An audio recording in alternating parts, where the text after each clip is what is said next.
ಮಾತು ಕೊಡಿ. ಎಲ್ಲ ವಿಷಯ ಗೊತ್ತಾದ್ಮೇಲೆ ಯಾವುದೇ ಕಾರಣಕ್ಕೂ ಯಾರನ್ನು ನೀವುಗಳು ದ್ವೇಷಿಸಲ್ಲ ಅಂತ. ಸನಿ,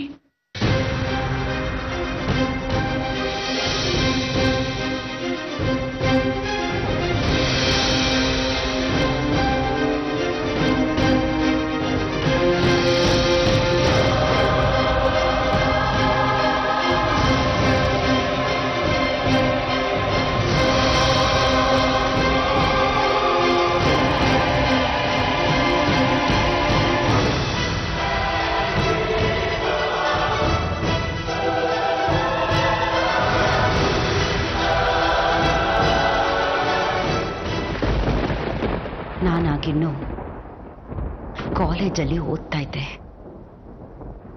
ನಮ್ಮಪ್ಪಂಗೆ ಕೆಲಸ ಇರಲಿಲ್ಲ. ಸುಶೀಲ್ ಕುಮಾರ್ ಅವ್ರ ಎಸ್ಟೇಟಲ್ಲಿ ಕೆಲಸ ಖಾಲಿ ಇದೆ ಅಂತ ಗೊತ್ತಾಯ್ತು. ನಾನು ನಮ್ಮಪ್ಪ ಕೆಲಸ ಕೇಳ್ಕೊಂಡು ಅವ್ರ ಎಸ್ಟೇಟಿಗೆ ಹೋದ್ವಿ.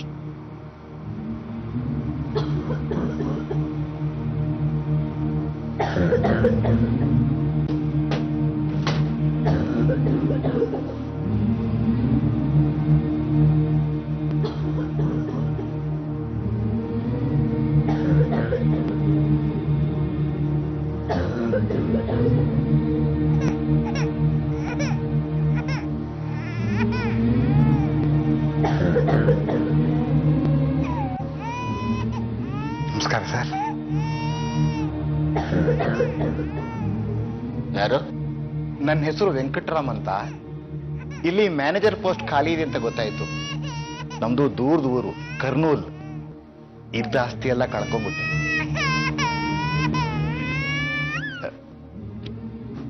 ಮಗಳು ವೈಶಾಲಿ ಅಂತ.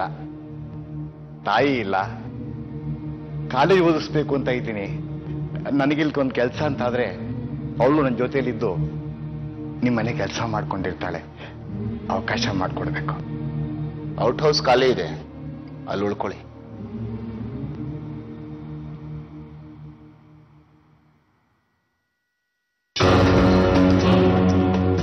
ಕೆಲಸದವಳಾಗಿ ಅವ್ರ ಮನೆಗೆ ಹೋದವಳು ಅವ್ರ ಹೆಂಡತಿ ಹಾಗಾದ್ರೆ? ಮನೆ ಕೆಲಸ ಮಾಡಿಕೊಂಡೆ ನಾನು ಕಾಲೇಜ್ನಲ್ಲಿ ಓದ್ತಿದ್ದೆ. ಅವತ್ತೊಂದಿನ ಕಾಲೇಜಿಗೆ ಹೊರಡೋದು ಲೇಟ್ ಆಗೋಯ್ತು. ಬಸ್ ಸ್ಟಾಪು ಎಸ್ಟೇಟಿಂದ 1 ಕಿಲೋಮೀಟರ್ ದೂರದಲ್ಲಿತ್ತು. ಅವಸರವಾಗಿ ರೆಡಿಯಾಗಿ ಎಸ್ಟೇಟ್ ದಾರಿನಲ್ಲಿ ನಡ್ಕೊಂಡು ಹೋಗ್ತಿದ್ದೆ. ದಾರಿನಲ್ಲಿ ನನಗೆ ಸುಶೀಲ್ ಕುಮಾರ್ ಅವ್ರು ಸಿಕ್ಕಿದ್ರು. ಎಲ್ಲಿಗೆ ಹೊರಟಿದ್ದೀರಾ? ಕಾಲೇಜಿಗೆ ಹೋಗ್ತಾ ಇದ್ದೀನಿ. ಬನ್ನಿ, ಡ್ರಾಪ್ ಮಾಡ್ತೀನಿ. ಪರವಾಗಿಲ್ಲ ಯಜಮಾನ್ರೆ. ಹೋಗೋ ದಾರಿ ನನಗೆ ಈಗಾಗಲೇ ಲೇಟ್ ಆಗಿದೆ. ಬಿಟ್ಟು ಹೋಗ್ತೀನಿ, ಬನ್ನಿ ಕೂತ್ಕೊಳ್ಳಿ.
ಯಾಕೆ ಹೀಗಿದೆಯಾ? ಭಯ. ಯಾರದ್ದು? ತಾಯಿ ಆಗ್ತಾ ಇದ್ದೀನಿ, ಭಯ ಆಗೋದಿಲ್ವಾ? ನಾನಿದ್ದೀನಲ್ಲ. ನಿಮ್ ಹೆಂಡತಿನೂ ಇದ್ದಾರೆ, ಮತ್ತೆ ನಾನು. ಈಗ ಹೇಗಿದೀವೋ ಹಾಗೆ ಇರೋಣ ವೈಶಾಲಿ. ಅದು ಹೇಗ್ ಸಾಧ್ಯ ಸುಶೀಲ್? ನನ್ನ ಮೇಲೆ ನಂಬಿಕೆ ಇಲ್ವಾ?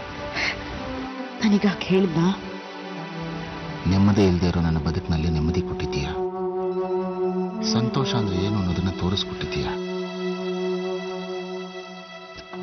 ಯಾವತ್ತೂ ನಿನ್ನ ಕೈ ಬಿಡಲ್ಲ, ಆ ದೇವರ ಮೇಲೆ ಆಣೆ.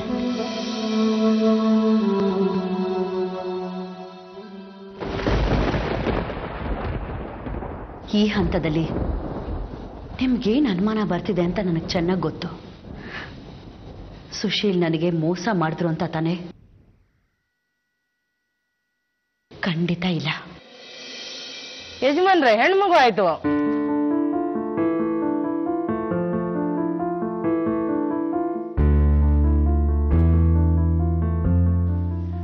ನೋಡ್ಬಹುದಾ?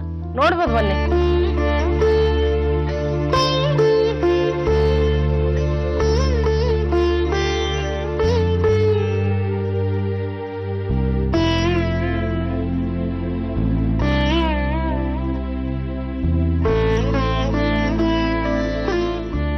ಮಗು ನಿಮ್ ತರನೇ ಇದೆ.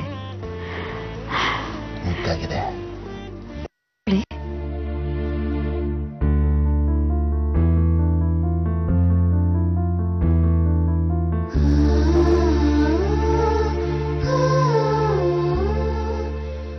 ಯಜಮಾನ್ರೆ, ಅಮ್ಮವರು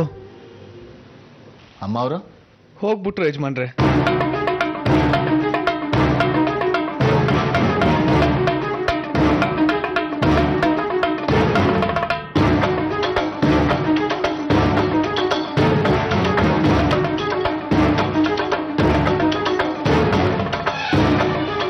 ಸುಶೀಲ್, ನಿಂತ್ಕೊಳ್ಳಿ.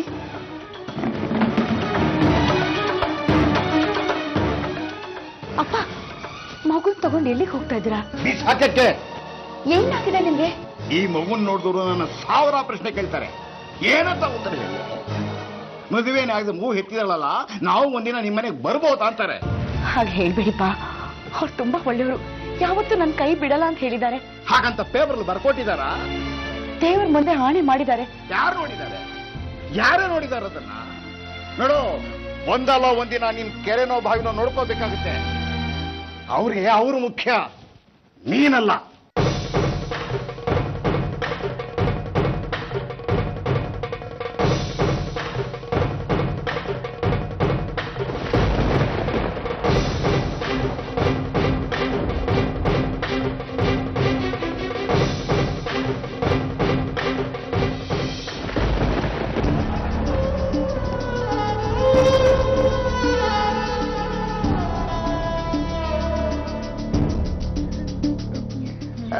ಸ್ವಲ್ಪ ಈ ಮಗುನ್ ಕೊಡಿ, ನಾನು ಹೊರಗಡೆ ಆಟ ಆಡ್ಸ್ಕೊಂಡಿರ್ತೀನಿ. ನೀವು ಶಾಸ್ತ್ರ ಮುಂದುವರಿಸ್ಬೋದು. ಬೇಡ, ಇವನು ಇಲ್ಲೇ ಇರ್ಲಿ. ನಾನು ಯಾವತ್ತೂ ಇವನನ್ನು ಬಿಡಲ್ಲ. ಆಯ್ತು, ತಾಳಿ ಕಟ್ಟಿ.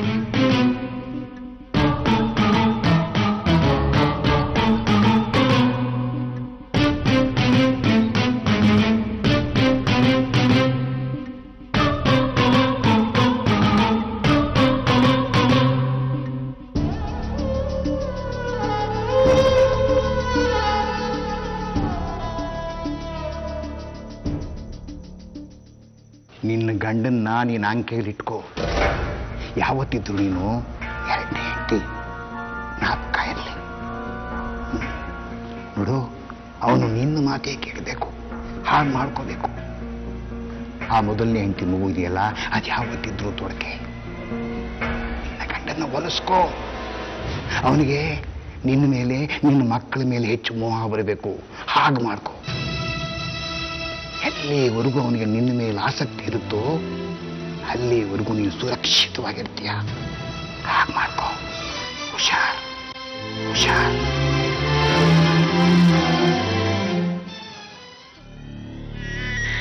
ನೋಡಿ ನೋಡಿ,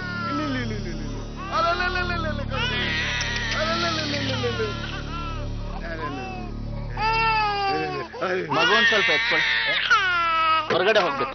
ಅಲ್ಲ ಈ ಮಗುನು ಕರ್ಕೊಂಡೋಗಿ. ಆ ಮಗು ಬೇಡ, ಯಾವಾಗ್ಲೂ ಅಳ್ತಿರತ್ತೆ, ಪೂಜೆ ಮಾಡಿಸ್ಬೇಕು ಇವನ ಹೆಸರಲ್ಲಿ.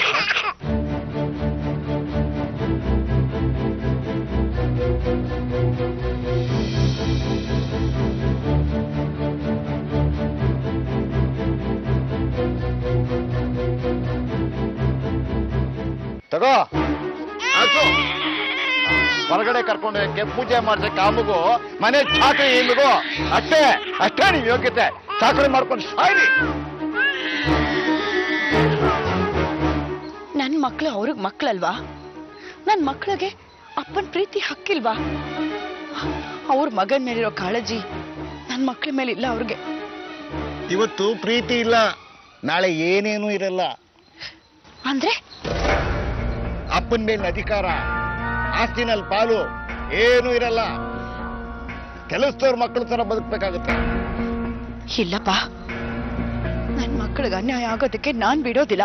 ಹಾಗಾದ್ರೆ ಆ ಅನಿಷ್ಟನ ಮೊದಲು ಹೊರಗಡೆ ಹಾಕು. ದಾರಿ ಅಂದ್ರೆ ನಿನ್ ಮಕ್ಕಳಿಗೆ ಒಂದು ಸ್ಥಾನ ಸಿಗಬೇಕು ಅಂತಿದ್ರೆ ನೀನ್ ಸ್ವಲ್ಪ ಕಟುಕ್ಲಾಗ್ಬೇಕಾಗುತ್ತೆ. ಆ ಮಗು ಇದ್ರೂ ತಾನೇ ಅದನ್ನ ಪ್ರೀತಿಸ್ತಾನೆ, ಅದನ್ನು ಮುಗಿಸ್ಬಿಡು. ಏನ್ ಹೇಳ್ತಿದ್ಯಪ್ಪ ನೀನು? ಅದಿನ್ನೂ ಪುಟ್ಟ ಮಗು. ಆ ಮಗು ಬಗ್ಗೆ ನನ್ಗೇನು ದ್ವೇಷ ಇಲ್ಲ. ನನ್ ಮಕ್ಕಳಿಗೆ ಅವ್ರ ಅಪ್ಪನ ಪ್ರೀತಿ ಸಿಗ್ಬೇಕು ಅಷ್ಟೇ ನನ್ ಕಾಳಜಿ. ಈಗ ನಿನಗೆ ಅರ್ಥ ಆಗಲ್ಲ. ನೀನ್ ಹೇಳ್ದಾಗ ನಾನೇನಾದ್ರೂ ಮಾಡಿದ್ರೆ ಆ ಮಗುನ ಅಷ್ಟೇ ಅಲ್ಲ, ಅವ್ರನ್ನ ಅವ್ರ ಪ್ರೀತಿನ ನಾನು ಶಾಶ್ವತವಾಗಿ ಕಳ್ಕೋಬೇಕಾಗತ್ತೆ. ಅವ್ರ ಖಂಡಿತ ನನಗ್ ಕ್ಷಮಿಸೋದಿಲ್ಲ. ಇಲ್ಲಪ್ಪ, ನನ್ನ ಕೈಯಲ್ಲಿ ಕೆಲಸ ಸಾಧ್ಯ ಇಲ್ಲ. ಮೊದಲನೇ ಹೆಂಡತಿ ಮಗ ದೂರ ಆಗದೆ ನಿನ್ನ ಮಕ್ಕಳು ಅಪ್ಪಂಗೆ ಹತ್ರ ಆಗಲ್ಲ. ನಿನ್ಗೆ ಯಾವುದು ಬೇಕೋ ಅದು ನೀನೇ ಆಯ್ಕೆ ಮಾಡ್ಕೋ. ಆ ಮಗುನ ಸಾಯಿಸೋದೊಂದು ಬಿಟ್ಟು ಬೇರೆ ಏನಾದ್ರೂ ದಾರಿ ಇದ್ರೆ ಹೇಳಿಪ್ಪ.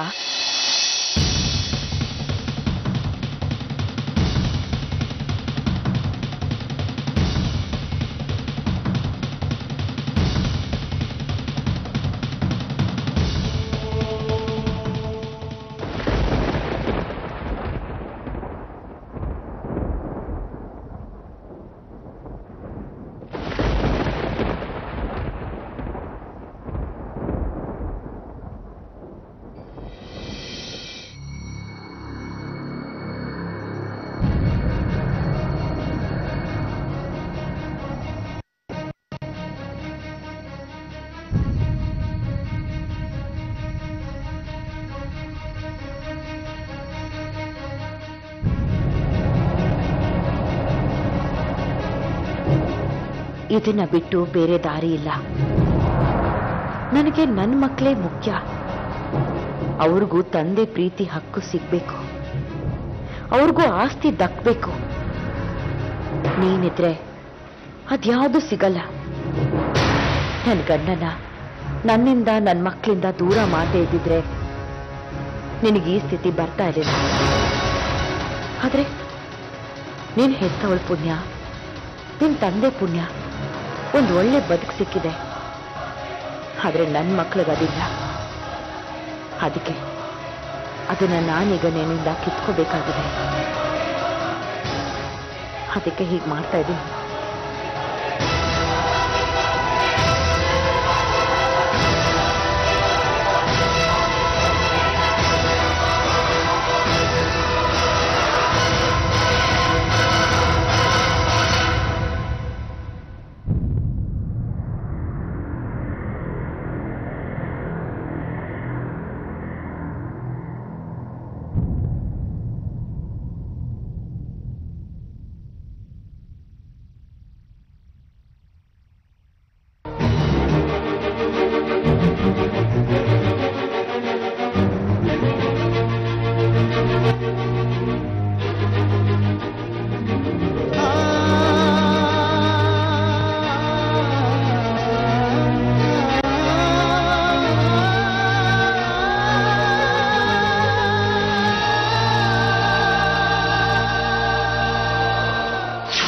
ಅನಾಥ ಮಗು ಅಂತ ಅನಾಥಾಶ್ರಮಕ್ಕೆ ಬಿಟ್ವಾ.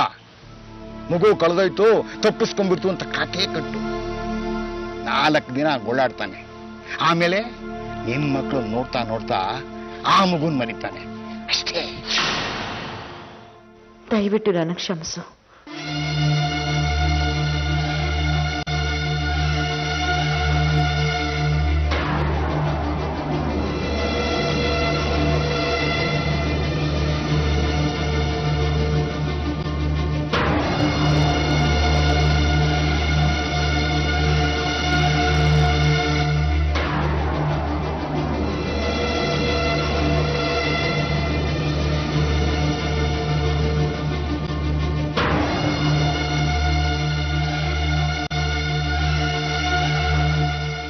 ಮಗುನ ಅನಾಥಾಶ್ರಮಕ್ಕೆ ಬಿಟ್ಬಿಟ್ಯಾ?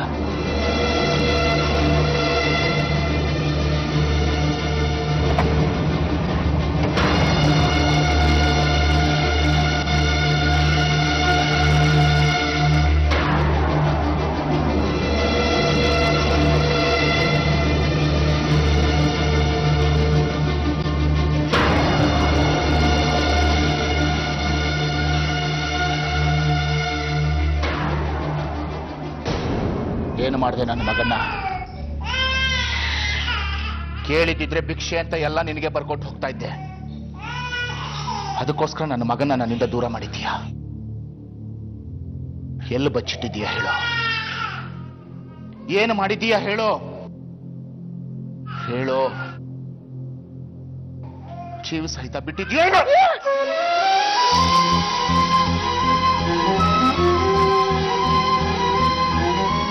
ನೀನಂಥವಳೆ. ಹಾಗೇನಾದ್ರೂ ಆಗಿದ್ರೆ ಯಾರನ್ನು ಉಳಿಸಲ್ಲ ಹೇಳಿ.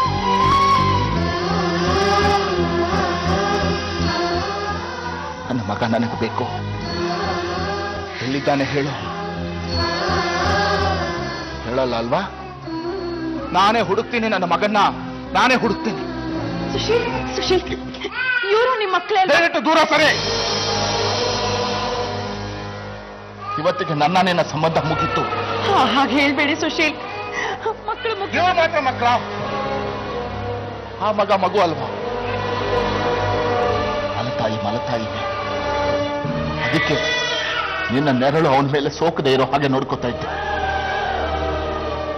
ಈಗ ಎಲ್ಲಿದ್ದಾನೋ, ಏನ್ ಮಾಡ್ತಿದ್ದಾನೋ?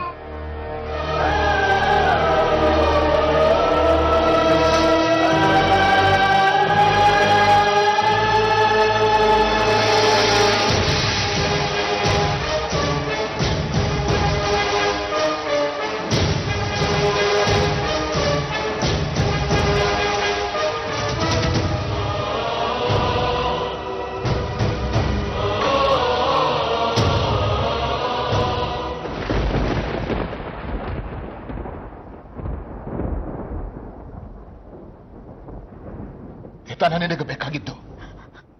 ಇದೇ ತಾನೇ? ಈ ಆಸ್ತಿಗೋಸ್ಕರ ತಾನೇ ನನ್ನ ಮಗನ ನನ್ನಿಂದ ದೂರ ಮಾಡಿದ್ದು. ಎಲ್ಲ ನೀನೇ ಇಟ್ಕೋ. ಇವತ್ತಿನಿಂದ ನಾನು ನಿನ್ನ ಜೊತೆ ಇರೋದಿಲ್ಲ. ನನ್ನ ಮಗನ ಹುಡುಕಾಟ ನನ್ನ ಜೀವನದ ಗುರಿ. ಅವನು ಎಲ್ಲಿ ಸಿಗ್ತಾನೋ ಅಲ್ಲೇ ಅವನ ಜೊತೆನೇ ಇದ್ಬಿಡ್ತೀನಿ. ಮುಗೀತು ಎಲ್ಲ.